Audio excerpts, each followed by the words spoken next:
Before we practice with list comprehension, let's see one more thing that it can do, which is quite powerful. We can actually add conditional logic to our list comprehension using keywords that we've seen before, like if and else. In our first example here, we have a list of numbers from 1 to 6. It's called numbers. And we have two new lists of odd and even numbers based on the conditional logic at the end of the list comprehension.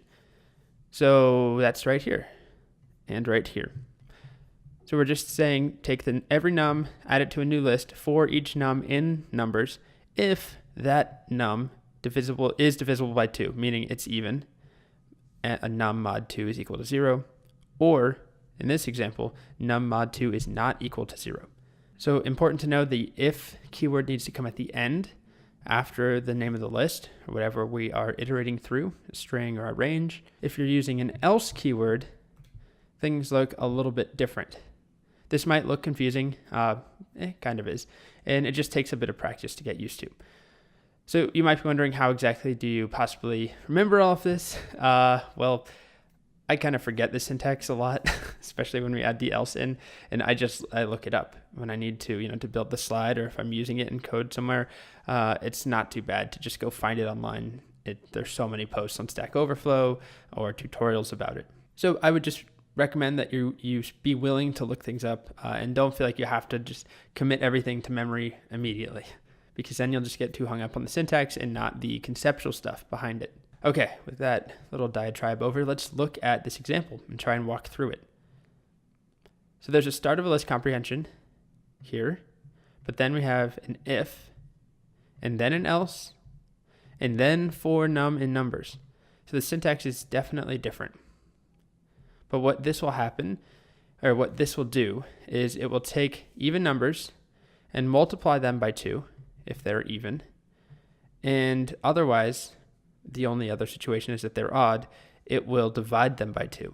So for every num in numbers from 1 to 6, if it's even, if num mod 2 is 0, multiply it by 2. So that's how we get 4 and 8 and 12. Otherwise, divide it by 2. And that's how we get 0.5, 1.5, and 2.5. And we can also combine this with the in keyword to check for certain conditions. So here we're taking a string and turning it into a list with no vowels and joining it back into a string if the character is not in the list of vowels.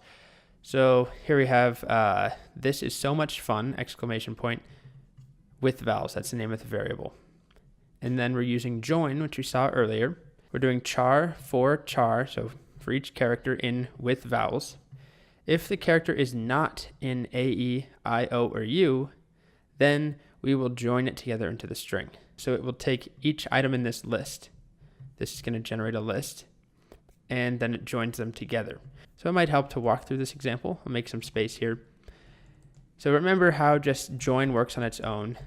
We would do something like this. Dot join, and then in parentheses, pass in a list, like one, let's do words. And we have an extra period there. Okay, and it joins every item in that list with an empty string, but if we added a space or ... it joins them with that, whatever we call it on, it's a string method. So that should be review, but then when we pass this in, this list comprehension, the result is this list right here. Basically, we're removing all vowels from this is so much fun.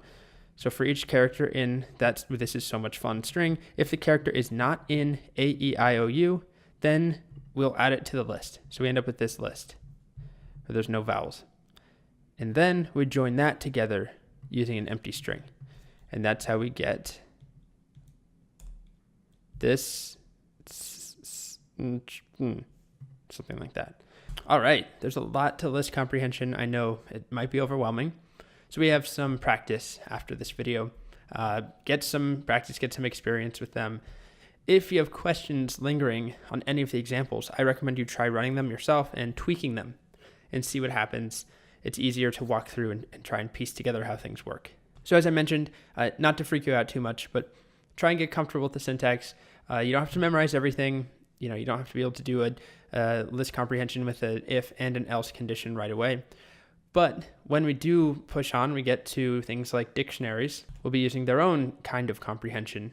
Same thing with sets. And so it's good to get the fundamentals down now. Okay, so get some practice. Post questions if you have them. And don't panic. This is a really cool part of Python in my opinion. So don't let the newness of it depress you, discourage you. How about that? All right, I'm going to be quiet. Goodbye.